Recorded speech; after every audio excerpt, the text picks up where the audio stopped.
Εδώ ραδιοφωνικός σταθμός Αθηνών, επιμεσαίων κυμάτων, συχνότητος 728 χιλιοκύκλων ανά δευτερόλεπτον, ημίκους 412 μέτρων. Τσαπρρρρ, το Πανάκος ήμουνα, προβατάκια έβοσκα.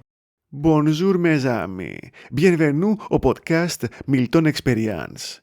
Je le fais cet épisode en français. Pourquoi? Parce que je m'en fous qu'il y a pas notre tour là, et parce que je m'ennuie, tout simplement. Alors, amusez-vous bien. Alors, vous avez sûrement remarqué le fait que ça fait longtemps, depuis le dernier épisode de mon podcast. Et il y a deux raisons pour ça. La première, c'est le fait que je prouve un manque d'inspiration sans équivalent dans mon histoire.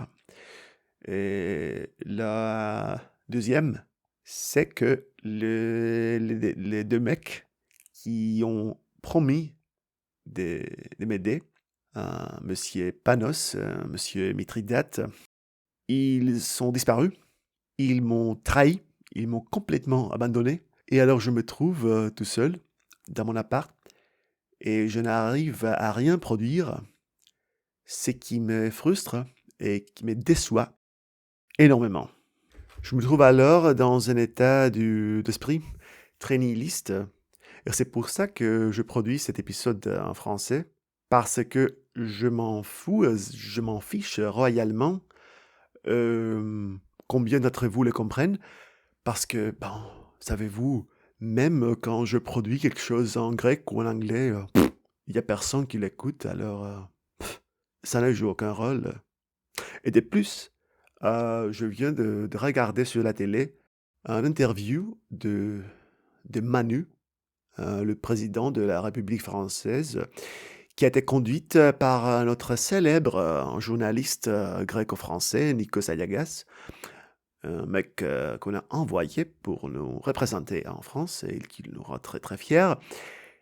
Et alors, en regardant cette interview, je me suis souvenu du fait que quand j'étais petit, je voulais être comme lui. Je voulais parler français autant bien que lui et je voulais être, un mec autant bon que lui. Malheureusement, j'ai complètement échoué dans ces deux tâches. Mais bon, comme disent les Français, c'est la vie. Voilà. Pourtant, ce podcast a réussi dans un de ses buts originaux et il a réussi à faire chanter Bill Kateris. Bill Kateris est un podcasteur, comédien grec, dont le podcast je suis très régulièrement, mais malheureusement, il avait la mauvaise habitude de ne pas produire de nouveaux épisodes systématiquement. Alors, un jour, j'ai commencé une espèce de blague internetique. J'ai dit, s'il néglige son devoir envers les fans, alors c'est moi qui va le remplacer en imitant son podcast. Et ça, c'était vraiment l'inspiration pour commencer. Alors, les premiers épisodes étaient de très très mauvaises imitations de ce podcast. Et bien sûr, il a été vexé et il a promis de croître la fréquence de publication de nouveaux épisodes, précisément pour empêcher les mauvais imitateurs comme moi. Et voilà, sans l'avoir vraiment planifié, j'ai rendu un service à la communauté entière des fans de Bill Kateris. Voilà. C'est pas grand-chose, mais c'est mieux que rien. En outre, mon état d'esprit nihiliste continue à me faire souffrir. Et je me demande parfois pourquoi j'ai fait certains choix dans ma vie. Par exemple, je me demande pourquoi est-ce que je gaspillais les meilleures années de ma jeunesse pour apprendre la langue française. À cette époque-là, on me disait, oui, le français, c'est une langue super importante. Pour pouvoir obtenir le boulot super bien payé à Bruxelles, blablabla, des bêtises comme ça. Et peut-être c'était la vérité. Savez-vous, le français, c'était une langue centrale dans la culture européenne il y avait un siècle où tous les gens civilisés, tous les hommes politiques, les scientifiques, les philosophes de n'importe quel pays, ils étaient quasiment obligés de parler français. Sinon, on ne les prenait pas sérieusement. Mais malheureusement, après la Deuxième Guerre mondiale, aux années 1950, le paysage linguistique mondial a commencé à évoluer. Et grâce à la victoire des Américains, l'anglais a commencé à s'établir comme langue de communication mondiale dans les sciences, dans le commerce, dans la politique. Et le français a commencé de perdre son rôle. Paris, comme centre de la philosophie et de la culture, a persisté dans les années 60 et 70.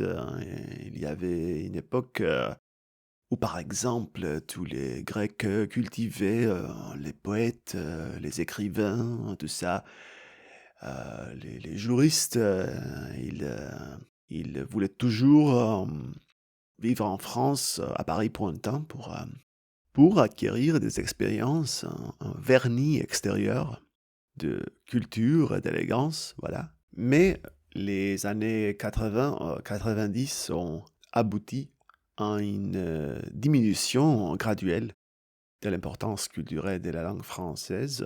Même en France, même les Français eux-mêmes ont compris qu'il faut s'adapter à ces nouveaux mondes où l'anglais joue un rôle principal. Et ça les a motivés de montrer leur nouvelle prouesse linguistique à l'étranger. Et alors, ça a causé cette rencontre bizarre que j'ai eue dans les dernières années où j'ai rencontré des Français à l'étranger, par exemple en Allemagne et aux Pays-Bas. Et bien sûr, quand ils m'ont révélé leur pays d'origine, je commençais à parler français avec eux. Bon, quand vous écoutez, je ne suis pas un locuteur natif, je ne parle pas parfaitement. Pourtant, mon français est suffisant pour faire des discussions assez longues et compliquées. Toutefois, après 2 ou 3 minutes de conversation, cette espèce de français très particulier, que j'appelle les nouveaux français super mondialisés, ils m'ont abruptement arrêté, ils ont changé de langue et ils m'ont dit en franglais, Yes, your French is quite okay, but I really want to speak English now. Ce qui m'a complètement étonné parce que, savez-vous, l'idée qu'un Français, non seulement qu'il n'ait pas de problème pour parler anglais, mais qu'il exige de le parler, ça c'était vraiment inconcevable.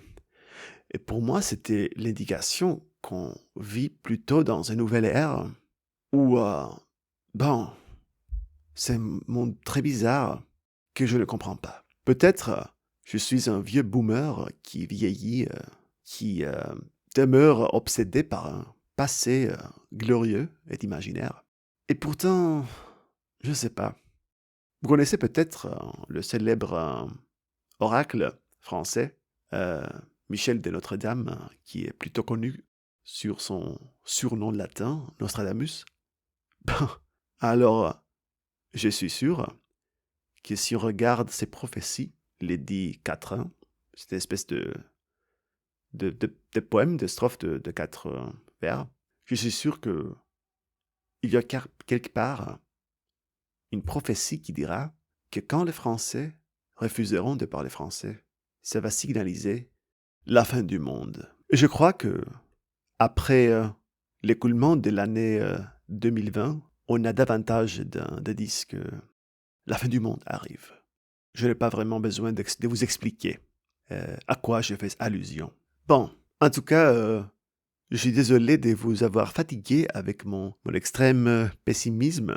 Je vous propose, s'il y a quelqu'un qui comprend cet épisode francophone, de m'écrire dans le commentaire si vous avez des idées, comment je peux continuer les podcasts si vous souhaitez un nouveau type de contenu si vous souhaitez des interviews ou je sais pas, des unboxings, tout ça, moi, je suis ouvert et je suis aussi prêt de le faire dans plusieurs langues, en français, en allemand, suédois, peu importe, peu importe. Alors voilà, je vous souhaite une bonne journée et à bientôt.